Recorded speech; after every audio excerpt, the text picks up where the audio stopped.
ब्रह्मा, विष्णु और महेश को उनकी अलग अलग जिम्मेदारियां क्यों मिली? क्या उन्होंने कभी सोचा कि वो एक दूसरे के काम क्यों नहीं कर सकते? जैसे ब्रह्मा ने सोचा हो कि वो सिर्फ सृष्टि बनाने तक क्यों सीमित हैं? क्या आपने कभी सोचा है कि ब्रह्मा केवल क्रिएशन करते हैं, विष्णु पालन करते हैं और शिव संहार करते हैं? क्या ये उनकी चॉइस थी या एक बड़ी दिव्य योजना का हिस्सा? और सोचो, अगर इन्होंने कभी अपने अपने रोल्स की अदला बदली कर ली तो क्या होता? क्या नेचर का बैलेंस फिर भी बना रहता? इन सारे सवालों के जवाब आज इस वीडियो में हम जानेंगे और बात करेंगे एक दिव्य रहस्य के बारे में जो ब्रह्मा, विष्णु और शिव की भूमिका और सृष्टि के संतुलन से जुड़ा है। तो चलिए शुरू करते हैं। बहुत पुराने समय की बात है। एक दिन ब्रह्मा, विष्णु और शिव जी के बीच एक दिलचस्प चर्चा शुरू हो गई। ब्रह्मा जी बोलते हैं कि मुझे सिर्फ सृष्टि रचने का काम ही क्यों दिया गया? क्या मैं संहार या पालन नहीं कर सकता? इस पर विष्णु जी ने कहा, और मुझे हमेशा पालन का रोल ही क्यों मिला?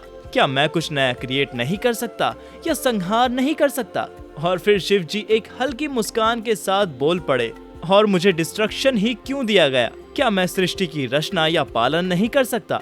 तीनों के मन में सवाल थे, लेकिन जवाब के लिए एक डिवाइन प्रेजेंस की जरूरत थी। तभी एक प्रकाश में रूप प्रकट हुआ जो आदि शक्ति थी। उन्होंने इन तीनों देवताओं से कहा कि ब्रह्मा, विष्णु और शिव, आप तीनों मिलकर इस सृष्टि का फाउंडेशन हो। आपके रोल अलग अलग हैं क्योंकि ये एक डिवाइन बैलेंस का हिस्सा है। अगर ये बैलेंस बिगड़ गया तो सृष्टि का विनाश तय है। उन्होंने कहा कि ब्रह्मा की आपके पास नई सोच और क्रिएशन की शक्ति है। आप एक आइडिया को रियलिटी में बदल सकते हैं, इसलिए आपका काम सृष्टि रचना है। उन्होंने विष्णु जी से कहा कि आप शांति और स्टेबिलिटी लाते हैं। आप पालन करने में सबसे बेहतर हो क्योंकि आप बैलेंस को अच्छे से समझते हैं। और फिर उन्होंने शिव जी से भी कहा कि आप संहार के देवता हैं, पर यह संहार एक अंत नहीं, एक नई शुरुआत का हिस्सा है। आप पुराने को खत्म करके नए क्रिएशन के लिए स्पेस बनाते हैं। जैसे एक जंगल में पुराने पेड़ गिरते हैं तभी नए पेड़ उगते हैं। ये शिव का संहार है। फिर नए पेड़ का बीज बोया जाता है जो ब्रह्मा का क्रिएशन है, और उन पेड़ों का ध्यान रखना विष्णु का पालन है। फिर आदि शक्ति ने उन सभी से एक सवाल पूछा, अच्छा बताइए, अगर आप तीनों के रोल बदल दिए जाएं तो क्या होगा? ब्रह्मा जी एक क्रिएटर हैं।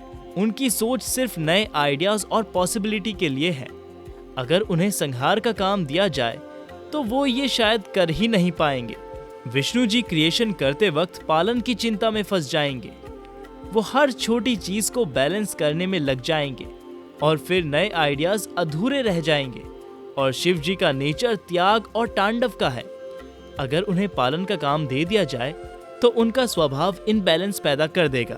वो सस्टेन करने के बजाय शायद डिस्ट्रक्शन की तरफ ही चले जाएं। इसीलिए ये तीनों रोल एक डिवाइन साइकिल का हिस्सा है, सृष्टि, पालन और संहार। जब शिव संहार करते हैं तब ब्रह्मा नए क्रिएशन की शुरुआत करते हैं और विष्णु इन दोनों के बीच बैलेंस बनाए रखते हैं। इसीलिए इन रोल को बदलना इम्पॉसिबल है। ब्रह्मा के बिना क्रिएशन शुरू नहीं हो सकता, विष्णु के बिना स्टेबिलिटी खत्म हो जाएगी और शिव के बिना नए क्रिएशन के लिए स्पेस नहीं बनेगा। ये तीनों मिलकर एक परफेक्ट हार्मनी बनाते हैं जो सृष्टि को चलने देता है। इस कहानी से एक इम्पॉर्टेंट बात आप सभी जरूर समझ गए होंगे कि हर रोल की अपनी इम्पोर्टेंस होती है। ये लेसन सिर्फ देवताओं तक सीमित नहीं है, ये हमारे रियल लाइफ में भी अप्लाई होता है। हर किसी का अपना एक यूनिक रोल होता है जो इम्पोर्टेंट होता है। अगर हम अपने काम को समझ कर करें तो लाइफ में भी एक नेचुरल बैलेंस बन जाता है। तो दोस्तों, अब आपको समझ आ गया होगा कि क्यों ब्रह्मा, विष्णु और शिव के काम अलग अलग हैं। ये एक डिवाइन प्लान का हिस्सा है जो सृष्टि को चलाने के लिए जरूरी है।